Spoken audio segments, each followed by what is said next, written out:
지역신장로교회는 지금 하나님의 말씀으로 한 해를 보내고 또 맞는 시간을 가지고 있습니다. 큰 은혜가 모두에게 넘치길 바랍니다. 지난 주일에 약속한 것처럼 목사는 교회의 영적인 그러한 요리사로서 따뜻한 말씀의 떡국을 최고는 아니지만 최선을 다해서 준비하고 나누고 있습니다. 매일 설교를 마치면 또 원고를 정성 들여서 다시 한번 다듬어서 온 교회와 나누고 있습니다. 뭐 그렇게까지 하나 싶을 수 있을 것 같아요. 이렇게라도 제게 맡겨진 양을 푸른 초장과 쉴만한 물가 곧 하나님의 말씀으로 인도하는 것이 제 사명인 것 같습니다. 저는 거기까지 최선을 다해서 나누는 게 제 역할인 것 같습니다. 감사하게도 이렇게 준비한 음식을 교우들이 잘 먹고 있다는 생각이 들고 이 자리에 여러분이 함께하니까 너무나 감사합니다. 오늘 저녁에는 금요 복음 집회가 있습니다. 첫 해 또 함께 기도하는 시간이기도 한데요, 자녀들과 함께 먹을 수 있는 양식을 준비하고 함께 기도할 수 있는 기도 제목을 준비할게요. 여러분 자녀들의 손을 잡고 함께 나왔으면 좋겠습니다. 2024년과 2025년을 보내고 맞는 이제 5번째 말씀은 작년 2학기에 있었던 WOG 복음전도학교를 통해서 제가 배운 한 내용과 깊이 관련이 있습니다. 복음전도학교는 제게는 너무나 힘겨웠었던 또 여러 가지 일이 있었던 작년 2학기에 제게 숨을 불어넣어주는 그런 시간이기도 했습니다. 신자들에게 너무나 익숙한 역설을 경험하는 그런 은혜가 있었던 것 같아요. 누군가를 살리기 위한 전도학교가 도리어 저를 살리는 시간이 되는 것이죠. 그 역설이 있었던 시간이었습니다. 전도학교는 5주까지는 복음 전도에 대한 성경적, 역사적 그리고 전략적인 그 이해를 좀 배우는 시간을 가졌고요. 그리고 이제 6주차부터 5주 동안 노방 관계 전도를 계획하고 실행하고 피드백을 이렇게 나누는 그러한 순서로 진행이 되었습니다. 노방 관계 전도를 계획하고 나가는 것은 늘 긴장되고 늘 도전적인 것 같아요. 처음에 마치 운동하러 갈 때 너무 싫지만 갔다 오면 좋은 것처럼 늘 좋은 것들은, 몸에 좋고 영혼에 좋은 것들은 처음엔 너무 하기 싫은 것 같아요. 하지만 하고 나면 너무나 유익한 그런 것, 또 이 시간도 그렇잖아요. 너무 일어나기 힘들었지만 이렇게 나와왔고 또 이렇게 기도로 시작하면 힘이 났던 경험이 우리에게 늘 있는 것 같습니다. 그런데 WOG의 그 총무로 섬기고 있는 남문현 목사님의 멘트와 기도회를 통해서 늘 그 긴장이 풀어지고 내 부담이 녹아지는 그런 경험을 하게 되었습니다. 많은 말이 있었지만 그 기억에 남는 그 말은 이렇습니다. 이제 현장으로 나가면 그곳에 계신 하나님을 만나는 것에 집중하십시오. 우리가 준비한 계획과 우리의 물품을 다 나누고 심지어 풀 복음을 나누는 것보다 전도 현장에 계신 하나님의 인도하심을 주목하고 그 인도하심을 받았으면 좋겠습니다. 전도 현장에 계신 하나님과 좋은 추억을 만드는 시간이 되었으면 좋겠습니다. 많은 사람을 만나는 것이 목적이 아니라 하나님이 보여주신, 하나님께서 만나게 하시는 한 사람을 사랑하고 오면 충분합니다. 이 말이 내 안에 있는 긴장과 그리고 많은 부담을 다 녹여버렸습니다. 제가 왜 남문현 목사님의 말을 듣고 긴장이 풀어지고 그 모든 부담이 녹아졌을까요? 남문현 목사라는 그 사람의 어떤 달콤한 말 때문은 아닌 것 같습니다. 그가 하는 말에 전도의 본질이 담겨져 있기 때문에 그렇고요. 진리가 모든 신자의 부담과 모든 긴장으로부터 우리를 자유롭게 하는 것 같습니다.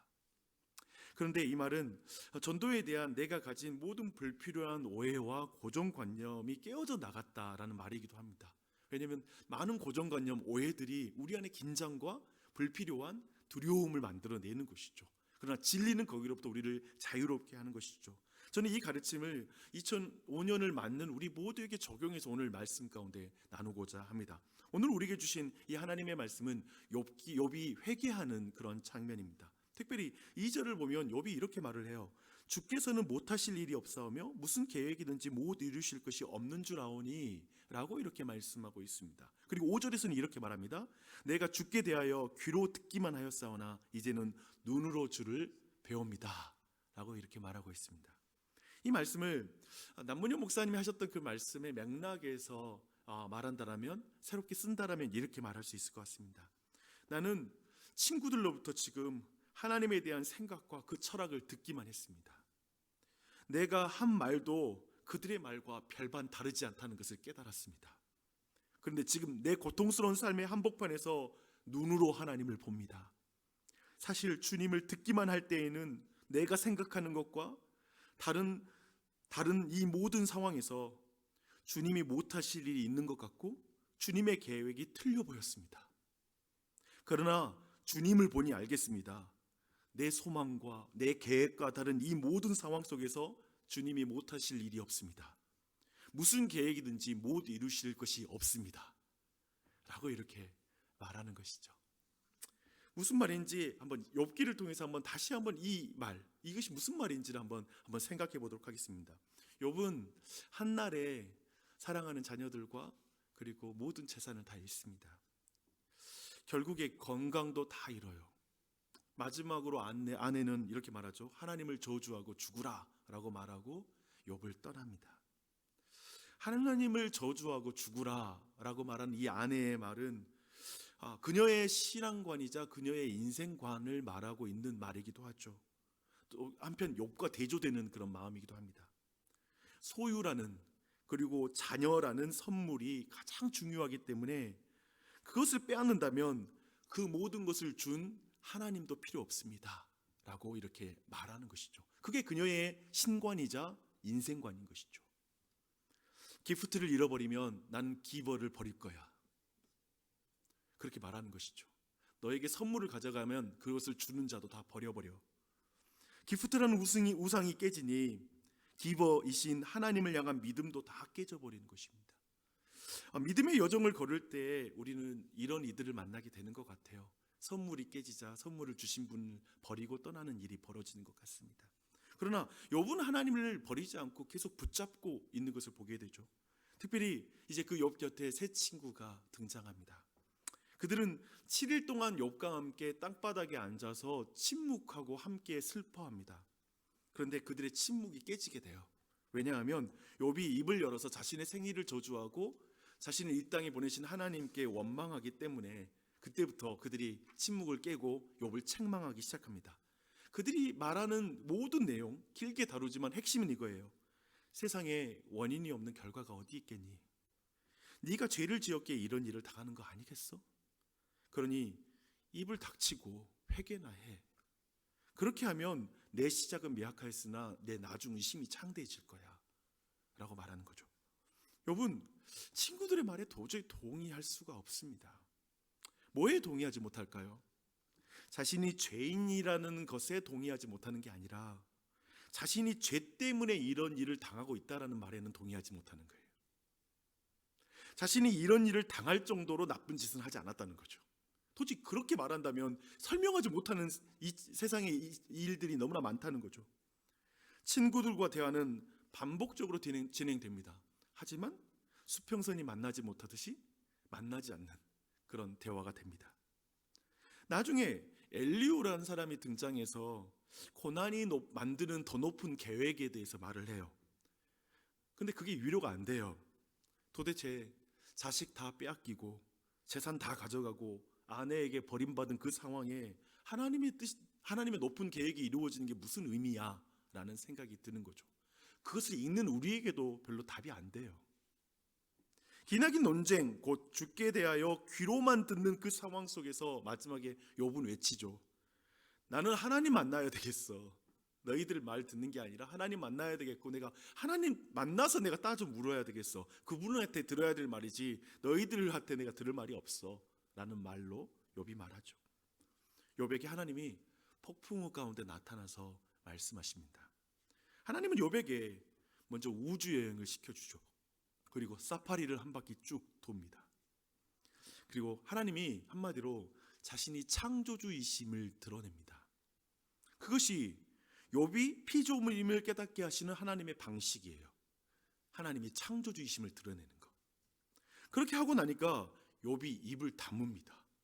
그게 욥에게 답이 돼버려요. 하나님은 욥에게 왜 고난이 닥쳤는지 그 이유를 전혀 말하지 않아요. 욥이 그토록 외쳤던 거 내가 이유 좀 알아야 되겠다 했는데 사실은 하나님이 창조주심을 드러내자 그게 그에게 답이 됩니다. 그런데 하나님이 창조주심을 보이는 것이 이해할 수 없는 그 현실에 대한 어떻게 답이 될 수 있을까라는 질문이 남죠. 우리는 이 장면 사실상 보면서 욥이 마지막에 하나님이 어떤 설명 안 해도 욥이 입을 다물면서 이제 해답이 됐다고 말하는 그 장면에서 우리 모두는 사실은 당혹스럽습니다. 그리고 우리 안에 이해가 되지 않아요. 이해가 가지 않는 그것이 사실상 욥기의 핵심 메시지로 들어가는 문이에요. 그거 보고 여러분 이해됐으면 대단한 거예요. 근데 이해가 안 되는 게 맞아요. 왜 이런 걸로 답이 돼? 라고 하는 것이죠. 그게 욥기의 핵심 메시지로 들어가는 문입니다. 속에서 이런 질문이 터져 나오죠. 그러니까 이런 질문이죠. 아니, 왜 우주 여행하고 사파리 한 바퀴 돈 것이 답이 되지?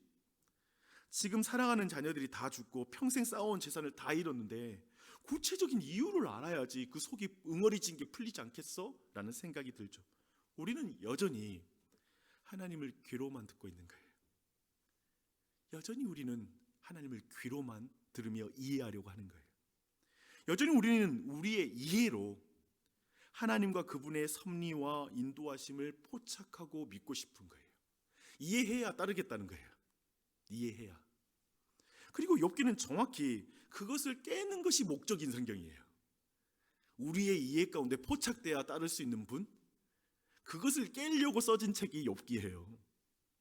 하나님은 피조물인 우리의 이성에 부합할 정도로 이해될 정도로 작은 분이 아니라는 거예요. 그분은 창조주예요. 우리는 피조물이에요. 이걸 보여주고자 하는 거예요. 그분은 창조주예요. 우리는 피조물이에요. 2025년을 바라볼 때 우리가 가장 먼저 기억해야 하는 거 이거예요. 하나님은 창조주예요. 우리는 피조물이에요. 심지어 하나님은 인과율이라는 보편 법칙을 만드신 분이세요. 우리가 하나님께 순종하면 복 받습니다. 우리가 부지런히 노력하면 많은 삶의 성취가 있는 것입니다. 이건 하나님이 만든 보편 법칙이에요. 하지만 하나님은 거기에 갇히시는 분이 아니에요. 갇히시는 분이 아니에요. 여러분, 여행과 사파리를 타고 동물원에서 그 모든 것을 창조하신 하나님을 보고 나서 하나님을 이해하려고 했던 자신의 무지함을 깨닫고 그는 이렇게 말해요. 무지한 말로 이치를 가리는 자가 누구니까? 나는 깨닫지도 못한 일을 말하였고 스스로 알 수도 없고 헤아리기도 어려운 일을 말하였나이다 라고 말하는 것이죠. 그게 창조주 앞에 피조물이 하는 고백인 것이죠. 우리의 가장 지혜로움이 성경 그런 식으로 표현하죠. 하나님의 미련함보다 못하다. 우리의 가장 진실함, 우리가 뭐 그런 거 있잖아요. 신앙생활할 때 진실함, 하나님 나 진실하게 주님 따르잖아요. 이걸 강조하잖아요. 그것은 하나님의 거룩함 앞에 너무나 지저분한 것이 될 거예요. 하나님은 우리가 이해할 수 있는 대상이 아니라 바라봐야 하는 분임을 욥기는 말하고 있는 것이죠. 그리고 이것이 2025년을 바라볼 때 우리에게 어떤 의미일까 생각해 봤으면 좋겠어요. 이렇게 하나님의 크심을 볼 때에만 인간은 자신의 작음을 깨닫습니다. 겸손이라는 것은 있잖아요. 큰 것을 봐야 나의 작음을 깨닫게 되는 것이지 나 원래 큰데 내가 작다라고 생각하는 게 아니에요. 진정 크신 분 앞에 자신의 작음을 아는 것이죠. 그게 겸손이에요. 그래서 그 겸손한 자리에서 욥이 하는 말이 이거예요. 주께서는 못하실 일이 없사오며 무슨 계획이든지 모두 이루실 것이 없는 줄 아오니 라고 이렇게 말하고 있습니다. 이 말이 지금 자녀를 다 잃고 재산 다 잃고 건강 다 잃고 그 상태에 하는 말인 거예요. 이 가운데도 하나님의 계획은 이루어질 수 있습니다. 이 상황 속에서도 하나님의 계획은 이루어져요. 주님은 능치 못할 분이 없는 분이십니다. 하나님은 창조주이십니다 라고 고백하는 것입니다. 이 말이 지금 인간 편에서 하는 고백이잖아요. 욥이 하는 말이니까. 이사야 선지자는 하나님 편에서 우리에게 이렇게 말하고 있습니다. 이는 내 생각이 너희의 생각과 다르며 내 길은 너희의 길과 다름이니라. 여호와의 말씀이니라. 이는 하늘이 땅보다 높음같이 내 길은 너희의 길보다 높으며 내 생각은 너희의 생각보다 높음이니라. 아멘. 잠언 16장 9절은 이렇게 말합니다. 사람이 마음으로 자기의 길을 계획할지라도 그 걸음을 인도하시는 분은 여호와이시니. 욥기를 포함해서 지금 이 모든 말씀의 핵심은 무엇입니까? 창조주가 온 세상을 통치하고 계십니다. 여러분의 인생도 다 통치하고 계십니다. 하나님이 다스리십니다. 이 말을 듣고 이것을 믿음으로 받을 때 마음이 평안해지는 거예요. 그때야 우리는 한 해를 바라볼 때에도 여호와가 통치합니다. 창조주가 내 아버지십니다. 2025년에 기프트가 다 사라져도 기버가 나에게 모든 걸 주시는 분이 우리를 붙잡고 계십니다. 이해할 수 없는 일을 당할 때에도 하나님을 그러니 신뢰하십시오. 이해로 하나님을 따라가는 게 아니라 신뢰로 하나님을 따라가는 것이죠. 그분의 인도하심에 그러하기 때문에 그 인도하심이 내가 예상하는 계획과 모든 것과 다를지라도 주님께 순종한 힘은 여기서 나오는 거죠. 할렐루야. 빌립보서 2장 13절 보니까 너희 안에 행하시는 이는 하나님이시니 자기의 기쁘신 뜻을 위하여 너희로 소원을 두고 행하게 하시나니 라고 말해요. 오늘 말씀과는 좀 다른 말이죠. 뭐냐면 계획하래요. 기도하면서 이 한 해에 대한 여러분의 소원과 또 하나님 앞에 우리 가정이 이랬으면 좋겠다, 그리고 내 삶이 이렇게 바뀌었으면 좋겠어, 또 우리 교회가 이렇게 나갔으면 좋겠어, 계획하래요. 소원을 가지고 계획하는 걸, 하나님 그렇게 일하시는 걸 너무나 좋아하신대요. 계획하세요. 그런데 그 계획을 하는 동시에 오늘 말씀 말하는 거예요. 그 걸음을 인도하시는 분은 누구다?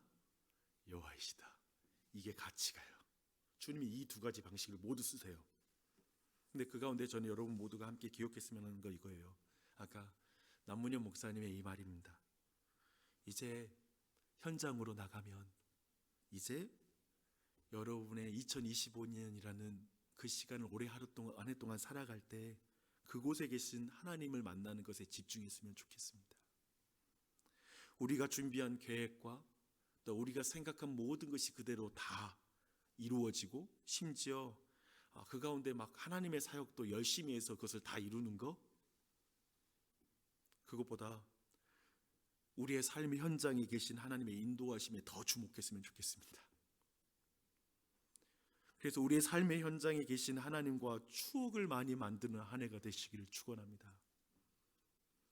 많은 일을 이루고 많은 사람을 우리가 건져내는 것이 목적이 아니라 하나님이 보여주시는 것, 하나님이 만나게 하시는 것, 하나님께서 이끌어 주시는 것, 그곳에서 한 사람을 사랑하는 법을 배우는 것, 그러한 자리로 나아가기를 바랍니다.